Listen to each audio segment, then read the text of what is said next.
존경하는 국민 여러분, 더불어민주당 대표 이재명입니다. 정치의 존재 이유는 민생이고 주권자가 맡긴 권한은 오직 국민의 눈물을 닦고 국민의 더 나은 삶을 책임지는 데 사용돼야 합니다. 그런데 지금 정치는 이 본연의 정치의 역할과 책임을 망각하고 있습니다. 정쟁에 몰두하면서 민생을 외면하고 있습니다. 경제는 하루가 다르게 나빠지고 국민의 걱정은 날로 커져가고 있습니다. 대표적인 사례가 대장동 사건입니다. 이게 벌써 1년을 훌쩍 넘기고 있습니다. 파도 나오는 게 없다 보니까 이제는 조작까지 감행하는 모양입니다. 사건의 실체적 진실은 왜곡되고 야당을 향한 정치 탄압과 보복 수사에 칼춤 소리만 요란합니다. 대통령과 특수관계인 검찰 엘리트 특권층은 줄줄이 면죄부를 받아서 법의 심판을 피했습니다. 심지어 명백한 물증이 있는 50억 클럽 곽상도 전 의원은 보석으로 풀려나기도 했습니다. 거듭 말씀드리지만 저 이재명은 단 한 푼의 이익도 취한 바가 없습니다. 온갖 방해에도 민간이 독차지할 뻔했던 택지 개발 이익의 약 3분의 2, 5,500억 원 이상을 공공으로 환수했습니다. 사전에 확정된 4,400억 원, 이것은 이 분당구 대장동과 관계가 없는 본시가지 수정구 신흥동에 공원을 조성한 것입니다. 공원 조성비 2,700여 원, 그리고 아파트 부지 1,822억 원, 합쳐서 약 4,400억 원을 확정을 했고, 그럼에도 불구하고 사업 도중에 제가 인허가 조건에 붙여서 1,100억 원을 추가 부담시켰습니다. 사실 사전 확정된 약정에 의하면 추가 부담할 이유가 없는데 제가 인허가권을 활용해서 추가 부담을 시켰기 때문에 이 김만배 등 이분들이 저를 온갖 욕을 했습니다. 본인이 직접 육성으로 한 말도 있습니다. 공산당 같은 XX 뭐 등등 이렇게 저를 원망하고 욕했습니다.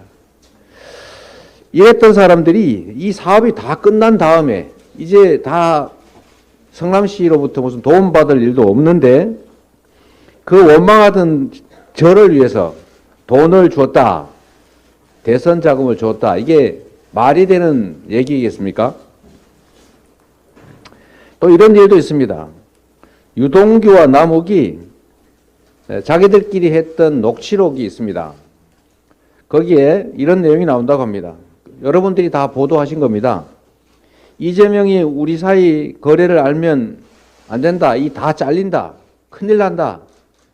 우리끼리의 이런 관계는 죽을 때까지 뭐 비밀이다. 이런 얘기를 했다는 것 아닙니까? 녹취록에. 그런 사람들이 갑자기 일 다 끝난 다음에 저의 대선 자금을 제 주변 사람한테 줬다. 이게 상식적으로 납득되는 얘기겠습니까? 또 남욱이 지금 이 돈을 줬다고 하는 것 같은데 보도를 보니까 남욱 씨가 2021년 10월에 이제 구속을 앞두고 사실상 강제 귀국하면서 JTBC와 인터뷰를 했지 않습니까? 여러분도 다 기억하실 겁니다. 자기가 12년 동안 트라이를 해봤는데, 즉 로비를 시도해봤는데 CR도 안 먹히더라. 이렇게 얘기했습니다. 자유로운 상태에서 언론과. 그런데 그 1년이 지난 지금 검찰에 구속된 상태에서 이렇게 말했다고 합니다. 2021년 4월에서 8월 사이에 뭐 8억인지 6억인지를 대선 자금으로 줬다라고 합니다.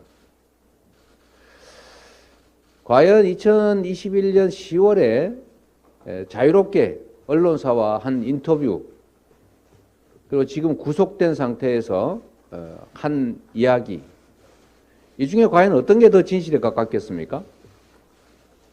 언론인 여러분들도 아시겠지만 이걸 뇌물로 줬다면 본인이 아주 심하게 처벌받을 텐데 뇌물로 주고받았다면 이걸 정치 자금으로 줬다고 하면 전달한 사람 책임도 없을 것이고 형량도 거의 엄청 낮아지겠죠.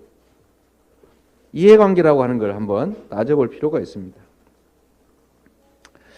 정권이 바뀌고 검사들이 바뀌니까 이렇게 관련자들 말이 바뀌고 있습니다.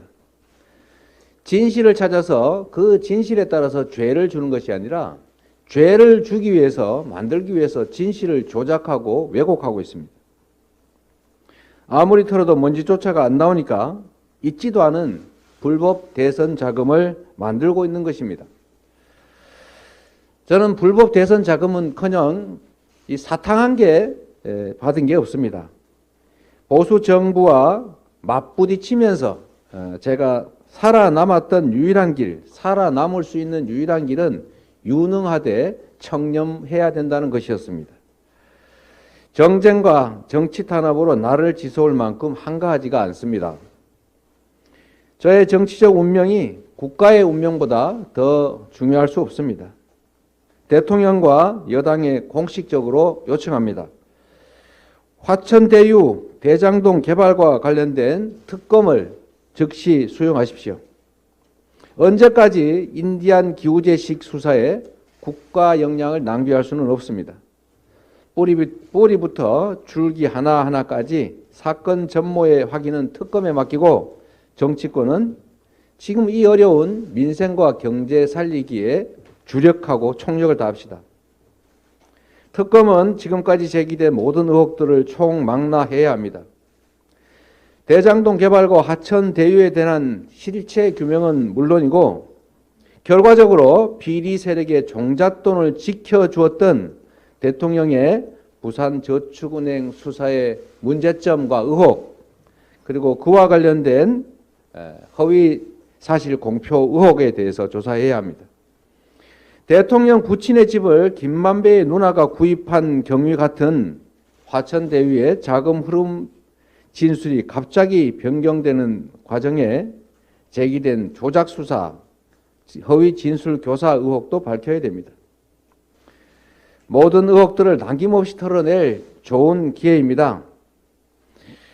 대통령과 여당이 떳떳하다면 이 특검을 거부할 이유가 없을 것입니다.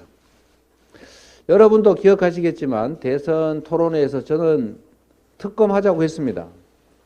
당시 윤석열 후보의 태도가 매우 모호하긴 했지만 그러나 당시에 국민의힘의 일관된 주장은 특검하자였습니다. 저도 역시 특검하자고 얘기했습니다. 그런데 실제로 협상을 해보면 이상한 핑계를 대면서 사실상 특검을 거부했던 게 국민의힘입니다. 지금 그래서 다시 말씀드립니다. 떳떳한 게 확실하면, 잘못한 게 없다면 특검으로 공정하게 실체를 규명하도록 요구합니다. 윤석열 정권은 명심해야 합니다. 민주당을 때린다고 탄압한다고 정부 여당의 무능이 감춰지지 않습니다. 이재명을 때린다고 해서 정부 여당의 실정이 가려지지 않습니다. 정치보복에 꽹과리를 울린다고 경기 침체의 공포가 사라지지 않습니다. 대통령과 여당은 특검법을 반드시 수용하기 바랍니다. 이제 정치보복의 시간 끝내고 민생의 시간을 열어주십시오. 고맙습니다.